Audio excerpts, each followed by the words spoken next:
The blood had soaked through the bandages Sarah Zimmerman had wrapped around her palms that morning, but she kept scrubbing the floors of the saloon anyway, because Mrs. Henderson had made it clear that if the work was not finished by sundown, there would be no payment at all.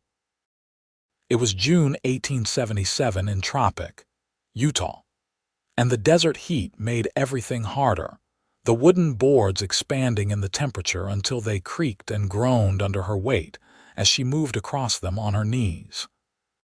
Sarah had been a widow for 8 months now, ever since Thomas had been thrown from a spooked horse and broken his neck, leaving her with a small plot of land she could not work alone, and debts she could not pay. The calluses on her hands had split open 3 days ago, but she could not afford to stop, could not afford to lose even a single day's wages when the bank was threatening to take everything she had left. The saloon doors swung open, letting in a blast of hot air and the sound of jingling spurs. Sarah did not look up, just kept scrubbing, her shoulders aching, her back screaming in protest. She was 24 years old and felt like she was 60. "You are bleeding on my clean floor," Mrs. Henderson snapped from behind the bar. "I will clean it up," Sarah said quietly, her voice hoarse from thirst. She had not drunk anything since morning, afraid that taking a break for water would count against her time. The spurs clinked closer, and then a pair of worn leather boots appeared in her line of vision. "Madam," a deep voice said, and something in the gentleness of it made Sarah finally look up. The man standing above her was tall, with dark hair that needed cutting and eyes the color of the summer sky over the red rock canyons.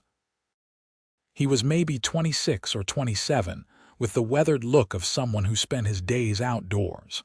A cowboy, clearly, from the dust on his clothes and the rope coiled at his hip. "Yes," Sarah said, sitting back on her heels, suddenly aware of how she must look, with her dress soaked with sweat and dirty water, her hair falling out of its pins. "You need to stop," he said, and it was not a request. "I need to finish," Sarah replied, turning back to her work. "Please move your feet." But he did not move.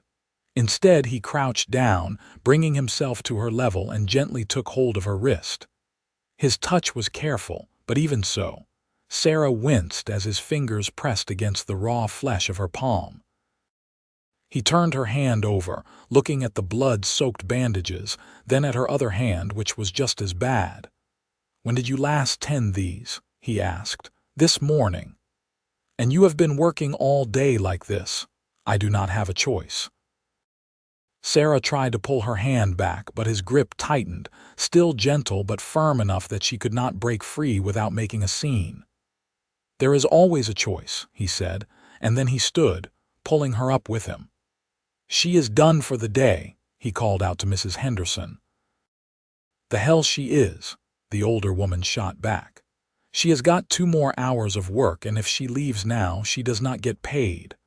The cowboy reached into his pocket and pulled out several coins, which he tossed onto the bar with a loud clink. "That cover it, Mrs." Henderson picked up the coins, examined them, and then nodded grudgingly. "I suppose. Good." He turned back to Sarah, his hand still holding her wrist. "Come on." "I do not even know you," Sarah protested, but she was so tired, so worn down that she did not have the energy to fight very hard. "I cannot just leave with a stranger." "My name is Frank Harrison," he said. "I work at the cattle ranch about 5 miles north of here. I am 27 years old, I do not drink to excess, I do not gamble, and I have never raised a hand to a woman in my life. Now you know me. Let us go." Sarah found herself following him out into the street, blinking in the bright sunlight. Her vision swam for a moment, and she realized she might actually faint. Frank seemed to notice because his arm came around her waist, supporting her weight. "When did you last eat?" he asked. Sarah had to think about it. "Yesterday. No, the day before, I had some bread." "Jesus," Frank muttered. "All right, first food, then we fix those hands." He guided her down the street to a small restaurant, ignoring the curious looks from passers-by. Sarah knew she should care about her reputation, about what people would say about a widow being seen with a strange man, but she was too exhausted to worry about it. Frank sat her down at a corner table and ordered enough food for 3 people, then sat across from her, watching her with those steady blue eyes. "Why are you doing this?" Sarah asked. "Because you need help," Frank said simply. "You do not know anything about me. I know you are working yourself to death. I know your hands are bleeding. I know you have not eaten in days. That is enough." The food came, and Sarah fell on it like a starving animal, too hungry to be embarrassed. Frank did not comment, just ate his own meal and let her take as much as she wanted. When she finally slowed down, feeling more human, he pushed a glass of water toward her. "Drink slowly," he advised. "Do not make yourself sick." Sarah sipped the water, feeling tears prick at her eyes. She could not remember the last time someone had been kind to her, the last time someone had cared whether she was hurting or hungry or tired. After Thomas died, his family had blamed her somehow, as if she could have prevented a spooked horse. Her own parents were long dead, and she had no siblings. She had been alone for so long. "Thank you," she whispered. Frank reached across the table and covered her hand with his, careful to avoid the injured parts. "What is your name?" "Sarah." "Sarah Zimmerman." "Well, Sarah Zimmerman, I am going to help you. And before you tell me you do not need help or you cannot accept charity or whatever other proud nonsense you are thinking, understand that I am not asking. I am telling you. Those hands need proper care and you need rest, and I am going to make sure you get both." "I have to work," Sarah said. "The bank is going to take my land if I cannot make the next payment. I have 3 weeks. "How much do you owe?" Sarah told him, and Frank was quiet for a moment thinking. "That is a lot," he admitted, "but it is not impossible. Tell me about your land. What have you got?" 40 acres about a mile outside of town. It is not much, and most of it is not good for planting because of the soil, but Thomas thought he could make it work with cattle. He bought 6 head before he died, but I had to sell them to pay for the funeral and the first bank payment. Now I have the land and nothing else. Can you ride? Yes, Thomas taught me. Can you cook? Of course. Can you sew, mend, do laundry, that sort of thing? Yes, but I do not see what the ranch where I work, Frank interrupted. The owner is a man named Dutch Carmody. He is getting old, and his wife died 2 years ago. The bunkhouse is full of cowboys who are tired of their own cooking and wearing clothes that are falling apart. Dutch has been talking about hiring someone to help with the domestic work, but he has not found anyone suitable. If you took the job, it would pay better than scrubbing floors at the saloon, and you would get room and board included. You could save up enough for your bank payment and have something left over. Sarah stared at him. "Why would Mr. Carmody hire me on your word alone?" "Because I have worked for him for 5 years and he trusts my judgment. Because he is a good man who believes in giving people a chance. And because when he sees how hard you are willing to work, he will know he made the right choice." Frank leaned forward. "Let me help you, Sarah, please." There was something in his eyes, an intensity that made Sarah's breath catch. She barely knew this man, but she felt like she could trust him, like he was exactly what he appeared to be, someone good in a world that had not been very good to her lately. "All right," she said. "I will try." Frank's face broke into a smile, the first real smile she had seen from him, and it transformed his whole appearance. He was handsome, Sarah realized with a start. Not in a polished, citified way, but in the rugged, honest way of a man who worked hard and lived clean. "Good," he said. "Now let us do something about those hands." He took her to the doctor, a gruff old man named Patterson who clucked his tongue disapprovingly as he unwrapped Sarah's bandages and examined the raw, bleeding flesh beneath. "You should not have been working with your hands in this condition," Doctor Patterson said. You could have gotten infection, lost the use of your fingers. I did not have a choice, Sarah repeated, the words automatic now. Well, you have got a choice now, Frank said from where he stood by the door. She's going to be working for Dutch Carmody, doing cooking and mending, lighter work. Dr. Patterson glanced at Frank, then back at Sarah, and something knowing passed across his weathered face. Is that so? Well, that is good news. Let me clean these up properly, and I will give you some salve to apply twice a day. Keep them wrapped, but let them breathe at night. No heavy scrubbing or washing for at least a week, understand? Sarah nodded, gritting her teeth as the doctor cleaned the wounds with stinging antiseptic. Frank moved closer without being asked, offering his hand, and Sarah gripped it tightly, grateful for the support. His skin was rough with calluses, but his touch was warm and steady. When her hands were properly bandaged, Frank paid the doctor and led Sarah back out into the street. The sun was setting now, painting the red rocks around Tropic in shades of orange and gold. It was beautiful, Sarah thought, though she had been too tired and desperate to notice beauty for a long time. I need to go to my house and get my things, Sarah said, if I am going to work at the ranch. Of course. Where do you live? Sarah directed him to the small cabin on the edge of her property, a sad little structure that leaked when it rained and was too hot in summer and too cold in winter. Frank did not comment on its condition, just waited patiently while Sarah gathered her few possessions into a worn carpet bag. She did not have much: 3 dresses, a change of underclothes, a hairbrush that had been her mother's, a Bible, and a small Dagria type of Thomas on their wedding day. She looked at the photograph for a long moment, feeling the familiar ache in her chest. She had loved Thomas in the comfortable, practical way of a young woman who married the man her parents approved of. He had been kind to her in his way, though he had not been demonstrative with his affection.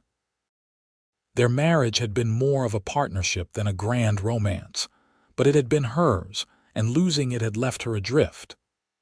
I am sorry for your loss, Frank said quietly from the doorway, and Sarah realized he could see the photograph. Thank you, she said, tucking it into the bag. It has been 8 months, but sometimes it feels like yesterday. Grief does not follow a schedule. No, I suppose it does not. Sarah looked around the cabin one more time, then closed the carpet bag. I am ready. Frank had a horse tied outside, a big chestnut gelding with a white blaze. He helped Sarah up into the saddle, then swung up behind her, his arms coming around her to take the reins. Sarah stiffened for a moment, not used to being so close to a man who was not her husband, but Frank's hold was respectful, his body warm and solid against her back. They rode through the gathering dusk toward the ranch, the air cooling as the sun disappeared behind the canyon walls. Sarah felt herself relaxing despite her exhaustion, lulled by the steady rhythm of the horse's gait and the comfort of not being alone. She could not remember the last time she had felt safe. Why did you help me? She asked, the question she had been holding back finally escaping. Frank was quiet for so long that Sarah thought he might not answer. Then he said, I watched my mother work herself into an early grave after my father died. I was 15 and there was nothing I could do to stop it. She took in laundry, did sewing, cleaned houses, anything to keep us fed and housed. But it was not enough and the work was too hard, and one day her heart just gave out. I found her collapsed in the kitchen, surrounded by other people's dirty clothes. His arms tightened slightly around Sarah. When I saw you on that floor today with your hands bleeding and your face gray with exhaustion, I saw her. And I thought, not again. I will not watch another woman destroy herself when I have the power to help. Sarah's throat closed with emotion. I am sorry about your mother. I am sorry about your husband, but you are still here, Sarah, and you deserve better than what you have been getting. You deserve a chance to heal, to rest, to be more than just your work." "I do not know how to be anything else anymore," Sarah admitted. "Then I will teach you," Frank said simply.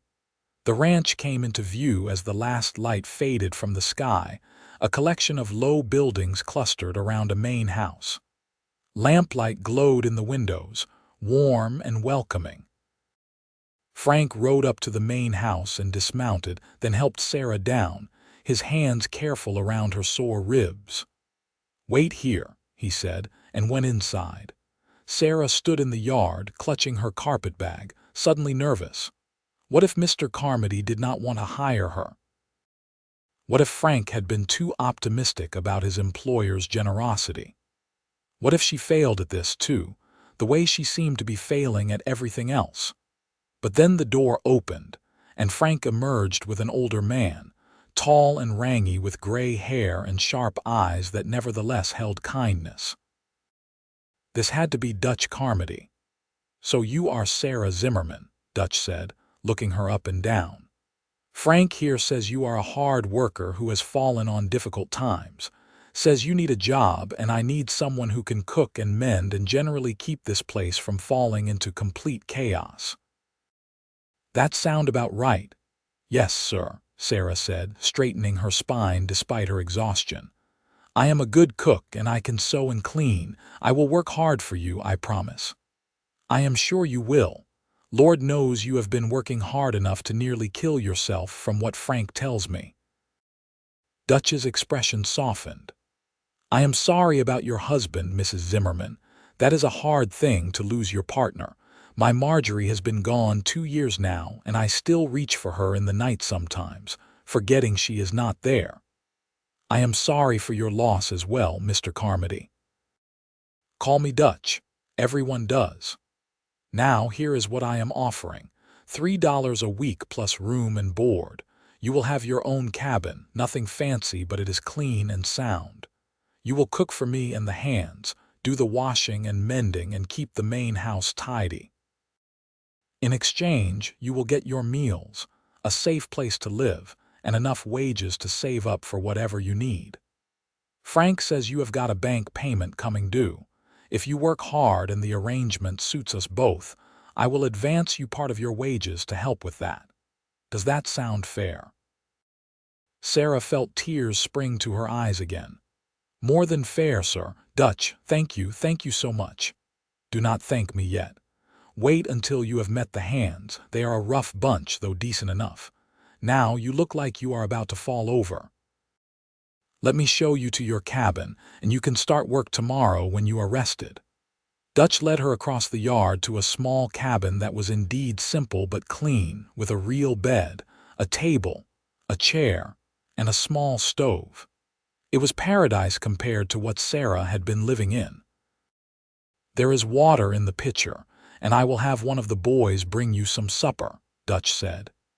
"You need anything else, the main house is right there. We eat breakfast at 6, so if you could have something ready by then, I would appreciate it. But do not worry about it being fancy. These boys would eat boot leather if you put enough gravy on it." "I will take care of it," Sarah promised. When Dutch left, Sarah sank down on the bed, which was softer than anything she had slept on in months. She looked down at her bandaged hands, thought about everything that had happened in the last few hours, and finally let herself cry. But these were different tears than the ones she had been shedding for months. These were tears of relief, of hope, of gratitude for a cowboy with kind eyes who had seen her suffering and decided to do something about it. A knock on the door interrupted her crying, and Sarah quickly wiped her eyes. "Come in." Frank entered, carrying a tray with a bowl of stew, bread, and a cup of coffee. "I thought you might be hungry again. It has been a long day." "Thank you," Sarah said, accepting the tray. "Frank, I do not know how to repay you for what you have done for me today." "You do not need to repay me. Just take care of yourself, heal up, and let yourself be helped. That is all I want." He hesitated, then added, And maybe when you are feeling better, you could have supper with me sometime, just to talk. I would like to know you better, Sarah Zimmerman." Sarah felt her cheeks flush, a sensation she had not experienced in so long it took her a moment to recognize it. "I would like that," she said softly. Frank smiled, that transformative smile that made him even more handsome. "Good. Now eat your supper and get some rest. Tomorrow is a new start." After he left, Sarah ate the stew, which was decent if a bit underseasoned, and thought about how to improve it. Then she undressed, washed as best she could with one hand, and crawled into bed. She was asleep almost before her head hit the pillow, and for the first time in 8 months, she did not dream about Thomas falling from that horse. Instead, she dreamed about blue eyes and gentle hands and the possibility of something better. Sarah woke before dawn, as she always did, and lay in bed for a moment, disoriented by the unfamiliar surroundings. Then she remembered the ranch, Dutch Carmody, Frank Harrison. She sat up, wincing at the soreness in her body, and looked at her bandaged hands. They hurt less today, which was something. She dressed carefully in her least worn dress, a dark blue calico that had been mended so many times it was hard to see the original fabric. She braided her hair neatly and pinned it up, wishing she had a mirror to check her appearance. Then she crossed the yard to the main house, where she found the kitchen empty and waiting. It was a good kitchen, better than she had expected, with a large stove, plenty of pots and pans, and a well-stocked pantry. Sarah set to work, moving carefully to avoid hurting her hands, and soon had coffee brewing, biscuits in the oven, and bacon frying. She made gravy from the bacon grease, scrambled a dozen eggs, and set the table in the adjacent dining room. The Cowboys started filing in around 6, drawn by the smell of food. They were indeed a rough-looking bunch, weathered and sunburned, but their manners were decent enough as they took their seats and waited to be served. Frank was among them, and his face lit up when he saw Sarah. "Good morning," he said. "How did you sleep?" "Better than I have in months," Sarah admitted, setting a plate of biscuits on the table. "Thank you again for everything. You are making me breakfast. I should be thanking you." The men fell on the food like locusts, praising Sarah's cooking between mouthfuls. It was not fancy, just simple ranch fare, but Sarah had put care into it, and that made all the difference. She felt a warm glow of satisfaction watching them eat, something she had not felt since before Thomas died. She had forgotten what it was like to cook for appreciative diners rather than critical employers. Dutch Carmody came in last, and he too complimented the meal. "This is the best breakfast we have had in 2 years, Mrs. Zimmerman. You are already earning your wages." After breakfast, the men headed out to their work, and Sarah set about cleaning up and planning the rest of her day. She would need to do laundry, check what mending needed doing, and start preparing the midday meal. It was a lot of work, but it was manageable work, work that did not require her to scrub floors until her hands bled or haul water until her back gave out. Frank lingered after the others left, helping her clear the table despite her protests. "You do not have to do that," Sarah said. "You have your own work to do. I have a few minutes. Besides, I wanted to ask you something." He set down the stack of plates he was carrying and turned to face her. "There is a dance in town next Saturday. Would you come with me?" Sarah's immediate instinct was to say no. She was a widow, still in mourning, and it would not be proper. But then she thought about the life she had been living, the endless work and loneliness and despair, and she thought about Frank's words from yesterday. "You deserve better than what you have been getting." "I would like that," she said, and was rewarded with another of those brilliant smiles. "Good. I will borrow a wagon from Dutch and we can make a proper evening of it." Frank picked up the plates again. "I should warn you, I am not much of a dancer. I will probably step on your feet." "Then we will be well matched. because I have not danced since my wedding and I was not very good then." They smiled at each other, and Sarah felt something shift in her chest, like ice breaking up after a long winter. It was too soon, part of her whispered. She should still be mourning Thomas, should not be thinking about another man. But another part of her, a part that had been silent for a long time, said that she was still alive, still young, and she deserved to feel happy again. The week passed quickly, falling into a comfortable rhythm. Sarah cooked, cleaned, mended, and found that she actually enjoyed the work when she was not being exploited or driven to exhaustion. Her hands healed under Dr. Patterson's salve and her careful treatment, the raw wounds closing over and the pain fading to a dull ache. The cowboys were respectful and friendly, treating her like a cherished mother figure, even though some of them were older than she was. They brought her wildflowers they found on the range, complimented her cooking extravagantly, and mended their own clothes more carefully so she would have less work. It was clear they were grateful for her presence, for the touches of comfort and home that a woman could bring to a rough bachelor establishment.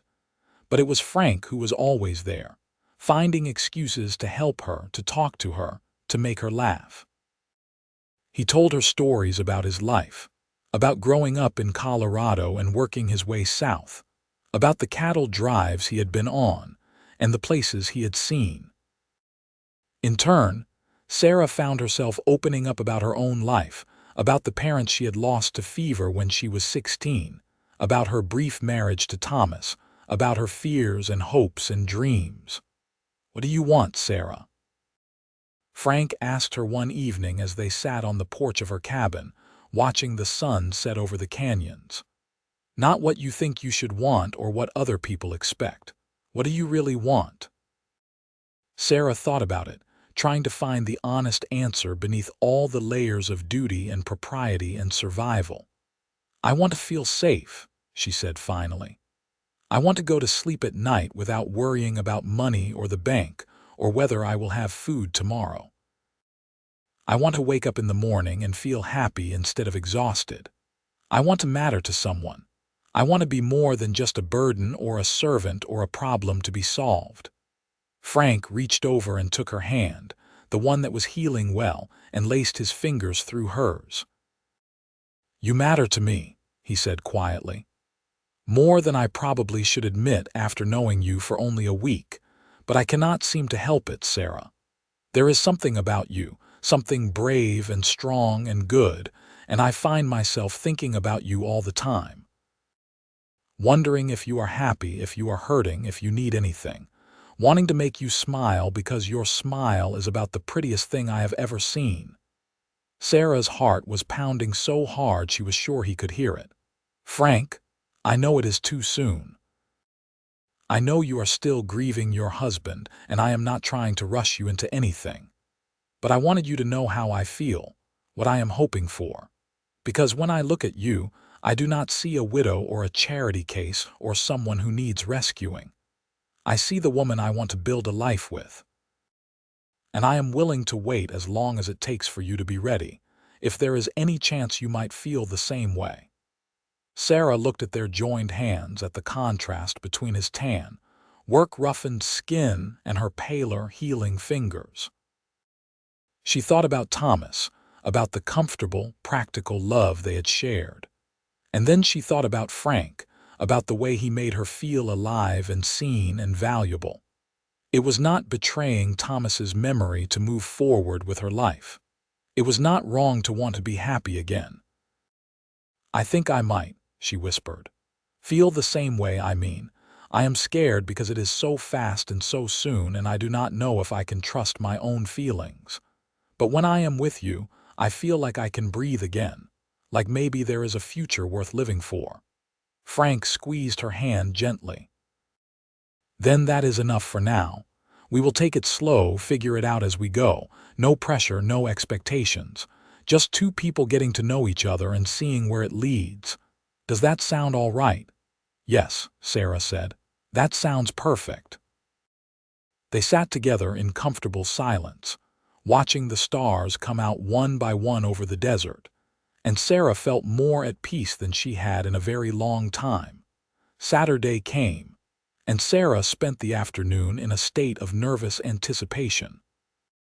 She washed her hair, pressed her best dress, the green one that had only 2 mended spots, and tried to make herself presentable with her limited resources.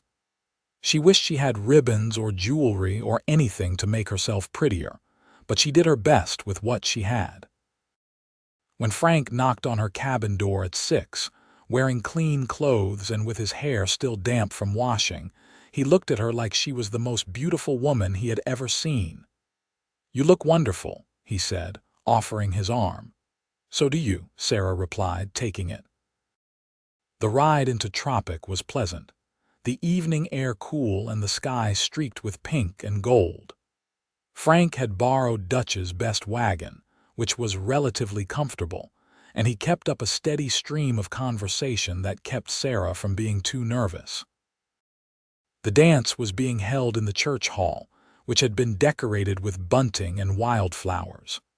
A small band was playing, and the room was full of people in their best clothes, laughing and socializing. Sarah felt self-conscious as they entered, aware that people were staring, but Frank kept his hand at the small of her back, steady and reassuring. Mrs. Zimmerman, Mrs. Coulter, the banker's wife, swooped down on them almost immediately. "How lovely to see you looking so well. We heard you were working out at the Carmody Ranch. What a wonderful opportunity." "Yes, it has been very good for me," Sarah said politely. "And Mr. Harrison, is it? How kind of you to escort Mrs. Zimmerman. Such a gentleman." Mrs. Coulter's eyes were sharp with curiosity, already calculating the gossip potential of a widow attending a dance with a young cowboy. "The pleasure is mine, madam," Frank said smoothly. "Now, if you will excuse us, I promised Mrs. Zimmerman a dance." He guided Sarah away before the older woman could ask any more questions, and Sarah found herself laughing despite her discomfort. "She is going to tell everyone in town that we came together." "Let her. I am not ashamed to be seen with you, Sarah. Are you ashamed to be seen with me?" "No. Of course not. I just do not want you to get a bad reputation because of me. My reputation can handle it. Besides, any man would be lucky to be associated with you." Frank led her onto the dance floor as the band struck up a waltz. "Now, remember, I warned you about my dancing." He was not exaggerating. Frank was an enthusiastic but clumsy dancer, stepping on Sarah's feet more than once and nearly knocking into another couple. But he was also laughing at himself, unself-conscious and cheerful, and Sarah found his lack of grace endearing. She had not laughed this much in years, and by the end of the dance, her sides hurt and her cheeks ached from smiling. They danced 3 more times, then took a break for punch and socializing. Several people approached Sarah, offering condolences for Thomas that were 8 months too late and asking nosy questions about her new situation. Frank stayed close, running interference when the questions got too personal, and Sarah was grateful for his protection. "You are good at that," she said as they escaped to the relative quiet of the church steps. "Good at what?" "Protecting people. Making them feel safe. Is that something you learned or just part of who you are?" Frank considered the question. "I think it is who I have always been. My mother used to say I was born worrying about other people, trying to fix things for them. It gets me into trouble sometimes, makes me take on problems that are not mine to solve. But I would rather care too much than not at all." "I am glad you care," Sarah said softly. "I am glad you saw me that day in the saloon and decided to help. My life has changed so much in just a week, Frank. I feel like I can see a future again, like there is hope, and that is because of you." "It is because of you," Frank corrected. "I just gave you an opportunity. You are the one who took it, who worked hard, who made a place for yourself at the ranch. You saved yourself, Sarah. I just held the door open." They looked at each other in the lamplight spilling from the hall, and Sarah saw the moment Frank decided to kiss her. He leaned in slowly, giving her time to pull away, and when she did not, his lips met hers in a gentle, respectful kiss that still managed to make her toes curl in her worn boots. When they pulled apart, Sarah was breathless. "Oh, oh," Frank agreed, grinning. "Can I do that again?" "Yes," Sarah said, and he did, and it was even better the second time. They stayed at the dance until it ended, then made the drive back to the ranch in comfortable silence, Sarah's hand in Frank's the whole way. When they reached her cabin, Frank walked her to the door like a proper gentleman. "Thank you for tonight," Sarah said. "I had a wonderful time. So did I. Can we do it again next week? Maybe just a ride or a picnic, something that does not involve me bruising your feet. I would like that very much." Frank kissed her again, longer this time, and Sarah felt desire stir in her belly, an emotion she had thought died with Thomas. When they finally broke apart, Frank was breathing hard. "I should go," he said. "Before I forget that I am trying to be a gentleman. Good night, Frank." "Good night, Sarah." The next few weeks passed in a happy blur. Sarah continued her work at the ranch, her hands fully healed now, her strength returning as she ate regular meals and slept in a comfortable bed. She saved every penny Dutch paid her, watching the amount grow toward what she needed for the bank payment, and she spent every possible moment with Frank. They went on rides through the canyons, him pointing out the geological formations and wildlife. They had picnics by the creek, talking about everything and nothing. They sat together in the evenings, sometimes in silence, sometimes sharing stories, always comfortable in each other's company. The other cowboys noticed, of course, and teased Frank mercilessly about being lovesick. But their teasing was good-natured, and it was clear they approved of the match. Dutch also noticed and called Frank into his office one day for what Frank described as a surprisingly gentle but firm talk about intentions and treating Sarah with respect. "He said if I hurt you, he will fire me and make sure I never work cattle in Utah again," Frank told Sarah, clearly amused rather than offended. "I told him my intentions were entirely honorable and that I was planning to marry you as soon as you would have me." Sarah, who had been mending a shirt, nearly stabbed herself with the needle. "You said what? That I intend to marry you. Was I wrong to assume you might want that?" Frank looked suddenly uncertain.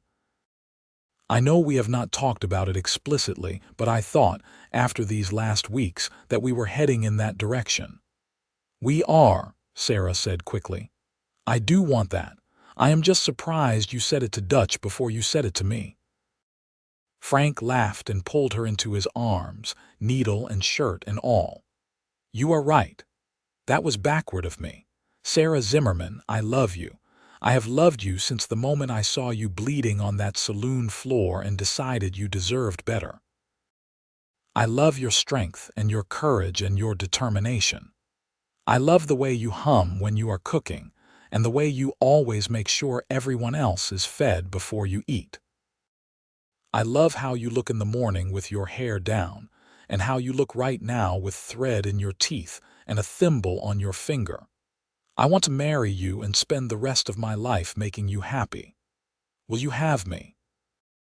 Sarah set down the mending, removed the thread from her mouth, and said, "Yes, yes, Frank Harrison, I will marry you." This kiss was different from all the others, deeper and more passionate, full of promise and desire and love. Sarah felt like she was burning up from the inside, every nerve alive with wanting him. When Frank's hands moved to her waist, pulling her closer, she did not protest. When he backed her toward the bed, she went willingly. "Wait," Frank said, stopping suddenly. "I do not want to dishonor you. We should wait until we are married. I am a widow, Frank. I know what happens between a man and a woman, and I want you now. We will be married soon anyway." "Are you sure?" "I have never been more sure of anything." What followed was tender and sweet, and nothing like Sarah's dutiful couplings with Thomas. Frank touched her like she was precious, like her pleasure mattered as much as his own. He kissed her everywhere, murmured endearments against her skin, and when they finally came together, Sarah felt like she was coming home. Afterward, they lay tangled together in the narrow bed, Frank running his fingers through Sarah's unbound hair. "I love you," he said again. "I will take care of you, Sarah. You will never have to work yourself bloody again. The only thing you will touch now is my heart." Sarah turned to look at him, her eyes filling with tears at the poetry of his words. "You already take care of me. You have from the beginning. And yes, your heart is all I want to touch, all I need." They lay together until almost dawn, talking quietly about their future. Frank had been saving his wages for years, hoping to buy his own small ranch someday. Combined with Sarah's land, they would have enough to make a real start. They could build a house, run cattle, maybe have children. It would be hard work, but it would be their work, their life, built together. "I need to make the bank payment first," Sarah said. "I am almost there, just a few more weeks of wages." "I have money saved," Frank offered. "I can help." "No, I need to do this myself to know that I can take care of my own obligations. But thank you for offering." "All right. But after you make the payment, after we are married, what is mine is yours. We will be partners in everything." "Partners," Sarah agreed, liking the sound of that. "Equals building a life together." They married on a Saturday afternoon in early August, in the same church hall where they had danced. It was a small ceremony, with Dutch Carmody giving Sarah away and the ranch hands serving as witnesses. Sarah wore a new dress, pale yellow calico that Frank had bought her over her protests, with real lace at the collar and cuffs. Frank wore his best suit, which was not very fine but was clean and pressed. The ceremony was brief but meaningful, their vows spoken with sincerity and love. When the preacher said Frank could kiss his bride, he did so thoroughly, to the whooping approval of the Cowboys. Afterward, there was cake and dancing, and Sarah found herself passed from partner to partner as every hand insisted on a dance with the bride. But it was Frank she came back to, Frank whose arms she wanted around her, Frank whose smile made her heart race. They left the party early, making their escape to Sarah's cabin, which would be their home until they could build something bigger on her land. Their wedding night was even more wonderful than their first time together, without the shadow of impropriety to hold them back. Frank undressed Sarah slowly, reverently, kissing every inch of skin he revealed. He made love to her twice, the second time even better than the first, and fell asleep with Sarah tucked against his chest, his arms around her like he would never let go. Sarah lay awake for a while, listening to Frank's steady breathing, feeling his heart beat under her palm. She thought about how different her life was from a few months ago, when she had been alone and desperate and working herself to death. She thought about Frank's words, "The only thing you will touch now is my heart." And she thought about how sometimes salvation came in the form of a blue-eyed cowboy with gentle hands and a kind heart, someone who saw you at your worst and still believed you deserved better. The next morning, Sarah woke to Frank kissing her shoulder, his hand sliding down her hip. They made love in the soft morning light, then dressed and went to the main house to make breakfast. The hands greeted them with good-natured ribbing and congratulations, and Dutch raised his coffee cup in a toast to the newlyweds. After breakfast, Frank and Sarah rode out to her land to assess what needed to be done. The cabin where Sarah had lived was in poor condition, but the land itself had potential. The water rights were good, and there was decent grazing if they managed it carefully. "We could build a house here," Frank said, pointing to a slight rise that would offer views of the canyons. "Run cattle on the lower fields, maybe put in a vegetable garden near the creek. It will take work, but we can make it profitable. We will need stock, Sarah said, and lumber for the house, and supplies. I have some money saved, like I said, and Dutch has agreed to let me keep working for him while we get established. You can keep cooking for the ranch if you want, or you can focus on our place, whatever you prefer. Sarah thought about it. She had come to enjoy her work at the ranch, the camaraderie and purpose it provided. But she also wanted to build something with Frank, to invest her energy in their shared future. I will cook for the ranch a few more months, save up more money, she decided. Then we can start building in earnest. Maybe by next spring, we can move into our own house. That sounds perfect. They spent the day planning and dreaming, riding the boundaries of Sarah's property and talking about where to put fences and corrals and outbuildings. By the time they rode back to the ranch for supper, Sarah felt a bone-deep satisfaction. This was what marriage should be, she thought. Two people working together, dreaming together, building a life as partners. The fall and winter passed quickly, full of work and love and planning. Sarah continued cooking for the ranch, now with Frank's help in the mornings and evenings. They saved every penny they could, watching their fund grow. Frank spent his days off working on Sarah's land, clearing brush and mending fences, and doing the 100 small tasks necessary to prepare for building. In November, Sarah missed her monthly courses and realized with a mixture of joy and terror that she was pregnant. She told Frank that night, watching his face carefully for his reaction. "A baby," he said, his eyes going wide. "We are going to have a baby, yes. Are you happy?" Frank let out a whoop and picked Sarah up, spinning her around despite her protests. "Happy, I am thrilled. We are going to be parents, Sarah." He set her down carefully, then immediately started fussing over her, insisting she sit down, asking if she felt all right, if she needed anything. Sarah laughed at his concern but was secretly touched by it. "I am fine, Frank. I am healthy and strong. Women have babies every day.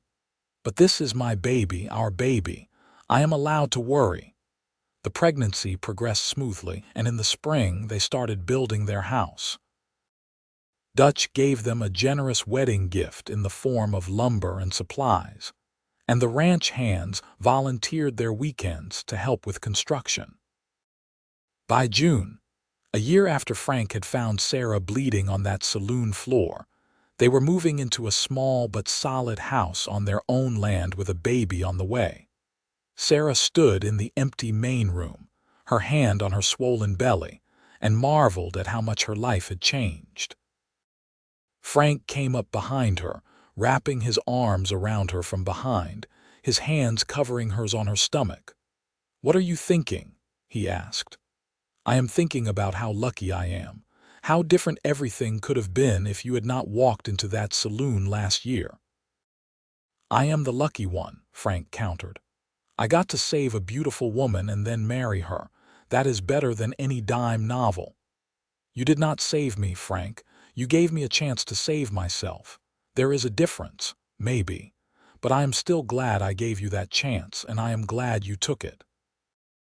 Their son was born in late July, a healthy boy with Frank's blue eyes and a surprisingly loud cry. They named him Thomas Franklin Harrison, honoring both Sarah's late husband and Frank's father. Frank cried when he held his son for the first time, overcome with emotion.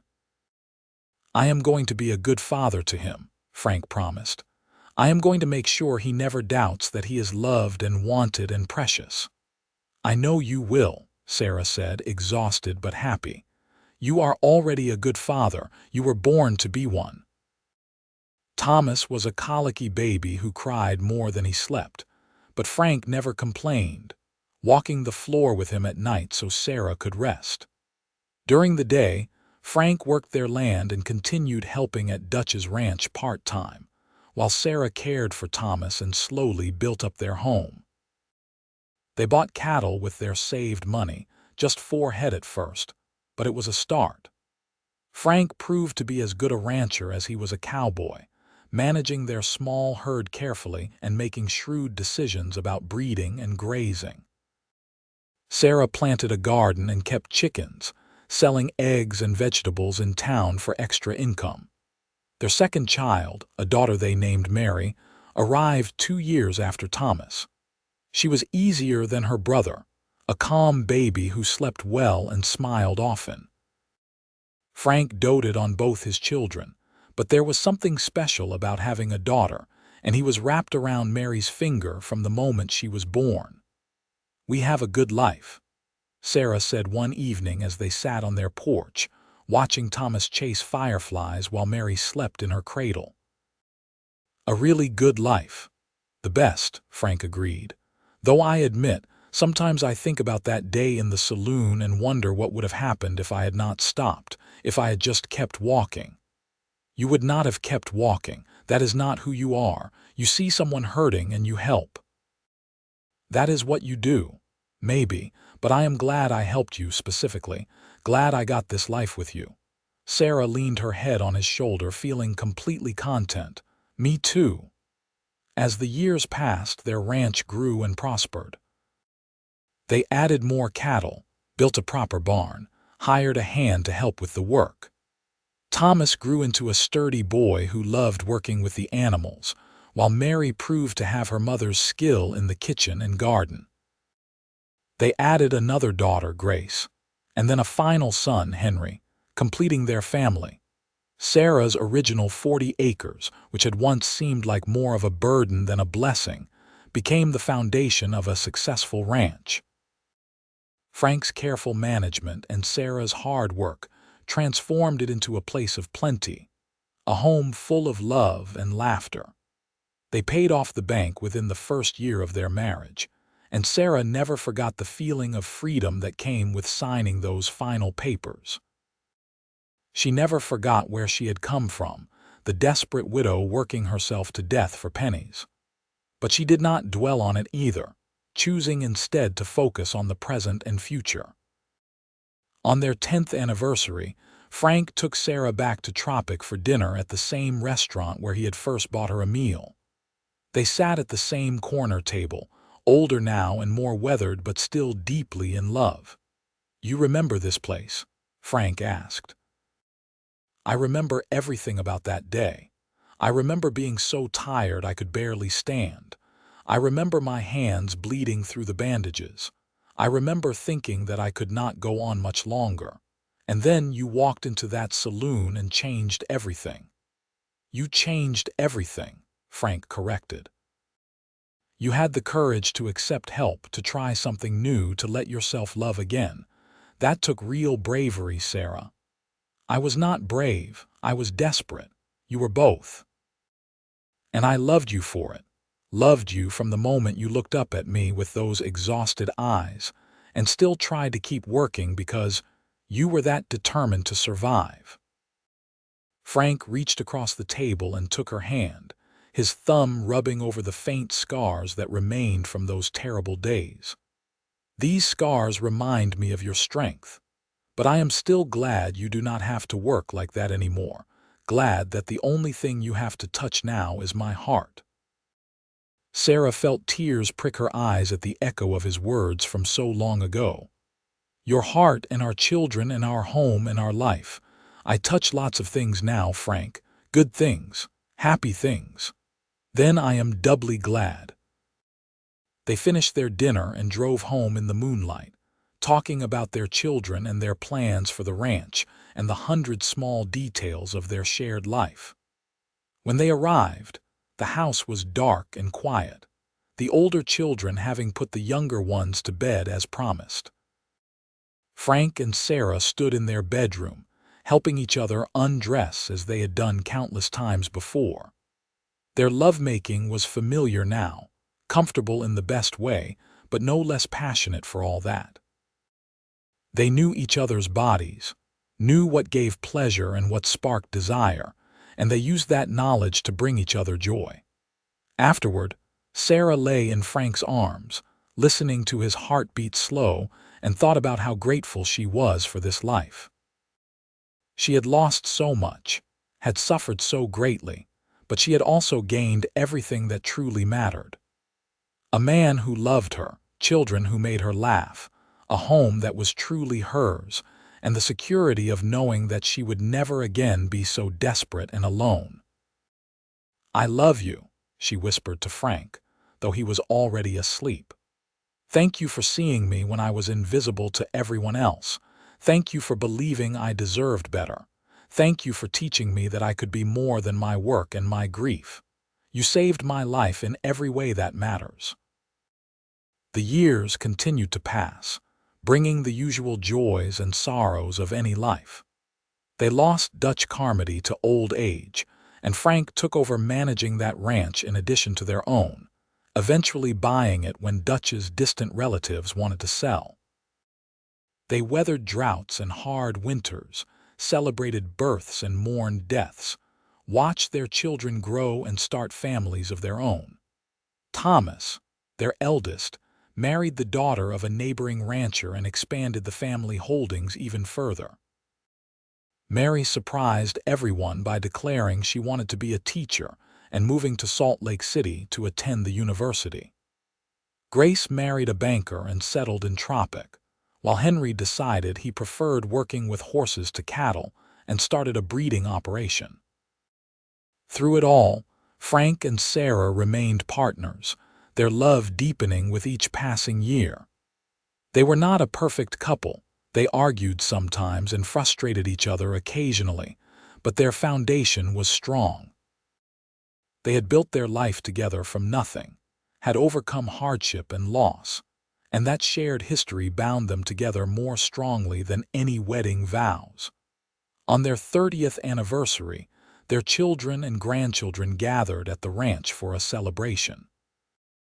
There were 18 grandchildren at that point, ranging from infants to teenagers, and the house was full of noise and chaos and love.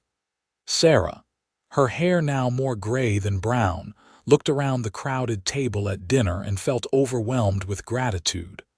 "What are you thinking?" Frank asked, his own hair completely white now, his face deeply lined but his blue eyes still clear and bright. "I am thinking about how full this house is, how full my life is. And I am thinking about that widow who was scrubbing floors until her hands bled, and how she could never have imagined this future. That widow was brave and strong and beautiful, and she deserved every bit of happiness she has found. She found it because of you." "No," Frank said firmly. "She found it because she was willing to accept a hand up when it was offered. She found it because she did not give up, even when things were darkest. She found it because she had the courage to love again, to trust again, to hope again. I was just lucky enough to be the man she chose to do all that with." Sarah kissed him, not caring that their children and grandchildren were watching and making exaggerated sounds of disgust and delight. "I would choose you again," she said. "In every life, in every circumstance, I would choose you. And I would choose you. Always." They sat together at the head of the table, surrounded by the family they had built together, and Sarah thought about Frank's words from so long ago. "The only thing you will touch now is my heart." He had been true to that promise, protecting her from the kind of desperate labor that had once defined her life. But in doing so, he had given her space to become so much more than a widow working herself to death. She had become a wife, a mother, a grandmother, a rancher, a partner, a friend. She had become fully herself, all the different facets of her personality allowed to shine, because she was no longer ground down by exhaustion and fear. And yes, she still touched his heart as he touched hers every single day. Frank died in the spring at the age of 76, peacefully in his sleep with Sarah beside him. Sarah held his hand as he took his last breath, whispering that she loved him, that she would see him again someday, that he had made her life wonderful. The grief was crushing, worse even than when Thomas had died, because Frank had been her partner for almost 50 years. He was woven into every part of her life, every memory, every hope. But Sarah did not break under the weight of her grief, as she might have as that desperate young widow so many years ago. She was stronger now, with children and grandchildren who loved her, with a life full of purpose and meaning. She mourned Frank deeply and sincerely, wearing black and crying when she needed to. But she also continued living because that was what Frank would have wanted. She stayed on the ranch, helping Thomas run it, playing with her great-grandchildren and tending her garden. She told stories about Frank to anyone who would listen, keeping his memory alive. And sometimes in the evenings, she would sit on the porch where they had spent so many peaceful hours together and talk to him as if he could still hear her. "I miss you," she would say. "Every day, every moment. But I am grateful for the life you gave me, for the love you showed me. You were right, Frank. The only thing I needed to touch was your heart, and it was enough. More than enough." Sarah lived to be 83, surrounded by 3 generations of descendants, all of whom existed because a cowboy had walked into a saloon one hot June day and decided that a widow bleeding on the floor deserved better. She died peacefully, like Frank, in the house they had built together, on the land she had once thought would destroy her but which had instead become the foundation of everything good in her life. Her last words were to Thomas, who sat beside her bed holding her hand, now an old man himself. "Your father was a good man," she said. "The best man I ever knew. He saw me when I was broken and helped me put myself back together. He taught me that I was worthy of love and happiness. Promise me you will be that kind of man for your children and grandchildren. Promise me you will help when you see someone suffering." "I promise, Mama," Thomas said through his tears. "We all promise." Sarah smiled and closed her eyes, and when she took her last breath, those who were there swore that she looked happy, like she was seeing something wonderful. Perhaps she was seeing Frank again, young and strong with those impossibly blue eyes, reaching out his hand and saying what he had said all those years ago, "Let me help you." And perhaps she took his hand, as she had done so long ago, and let him lead her somewhere new, somewhere better, somewhere they could be together again. The widow who had worked until her hands bled, and the cowboy who had taught her that the only thing she needed to touch was his heart, reunited at last. Years later, when Thomas's own grandchildren asked about their great-grandparents, he told them the story of how Frank and Sarah had met, how love could bloom even in the darkest circumstances, how kindness could change a life. He told them about the importance of seeing people's suffering and choosing to help, of believing that everyone deserves a chance at happiness. And the story lived on, passed down through generations, a testament to the power of love and compassion and second chances. The ranch that Sarah and Frank had built together continued to thrive, worked by their descendants who never forgot the legacy of hard work and devotion that had built it.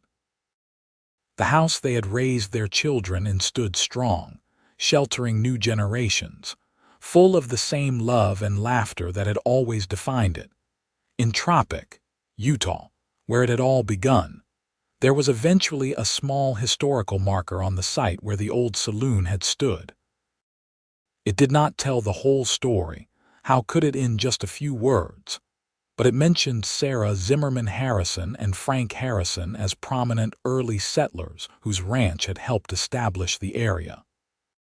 It did not mention bleeding hands or desperate widows or cowboy saviors. But those who knew the real story understood that sometimes the most important history was not the kind that made it into official records. It was the story of 2 people who found each other when they both needed saving, who built a life of love and partnership that lasted decades, who touched each other's hearts so deeply that the impact rippled outward to touch everyone they knew. It was a story about how the wildest, harshest landscape could nurture the most tender love, how the hardest circumstances could forge the strongest bonds, how one moment of kindness could change the trajectory of a life. The widow had worked until her hands bled, desperate and alone, and convinced she had nothing left to live for.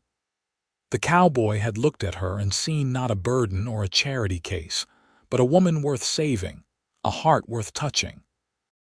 And together, they had created something beautiful and lasting, a love story that proved that even in the roughest, toughest, most unforgiving world of the Old West, gentleness and compassion and genuine devotion could not only survive but thrive.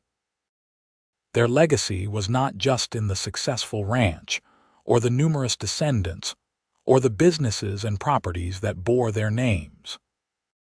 It was in the values they had instilled in their family.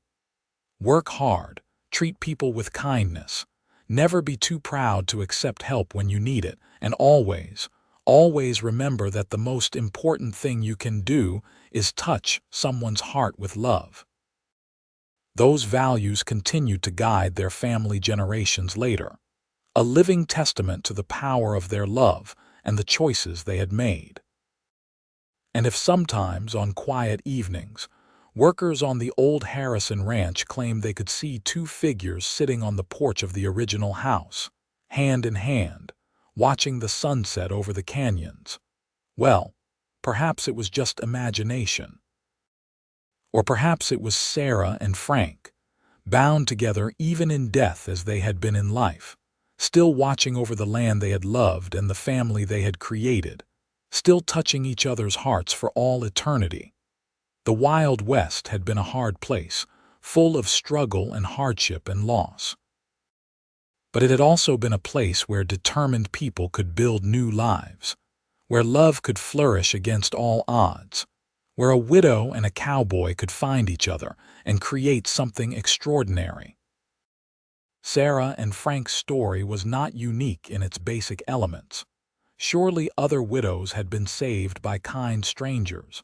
Other couples had built successful ranches. But it was unique in its specifics, in the particular way these two people had loved each other, in the specific joy they had brought to each other's lives. And that, in the end, was what mattered. Not the grand historical sweep, not the economic impact, not even the numerous descendants, though all of those things were important. What mattered was that two people had found each other in the darkness and had chosen to walk into the light together. What mattered was that a man had seen a woman suffering and had decided to do something about it, not because he expected anything in return, but because it was the right thing to do. What mattered was that a woman had been brave enough to accept that help, to trust again, to love again, despite all the reasons she had to guard her heart. Their story was a reminder that in any era, in any place, the most powerful force in the world is love, genuine, self-sacrificing, devoted love that puts the other person's needs ahead of your own. Frank had loved Sarah like that from the beginning, seeing her value even when she could not see it herself. And Sarah had learned to love Frank that same way, supporting his dreams, sharing his burdens, building a partnership that lasted a lifetime. The widow worked until her hands bled, but the cowboy taught her that she did not have to work herself to death to have value. The only thing she needed to touch was his heart, and in doing so, she found her own heart healing, growing, becoming capable of more love than she had ever imagined. Together, they created a life that honored both their pasts and built toward their future, a life that was richer and fuller for being shared. And when they died, they left behind not just property and possessions, but a legacy of love that continued to shape their family generations later. They left behind the memory of how two broken people had helped each other heal, how partnership and mutual respect could build something lasting, how the simple act of choosing kindness could change everything.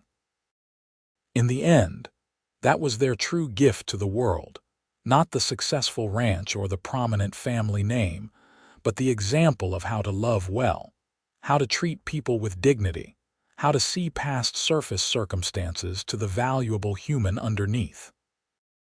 It was a lesson the world needed then, in the rough and tumble days of the Old West, and it was a lesson the world still needed generations later. Sarah and Frank Harrison lived, loved, worked, struggled, succeeded, and ultimately died as all people do. But the love they shared, the life they built, the family they created, and the values they instilled lived on, a bright thread woven through the fabric of time, connecting past to present to future. And that was the happily ever after they had both earned, both deserved, and both treasured until their final breaths and beyond.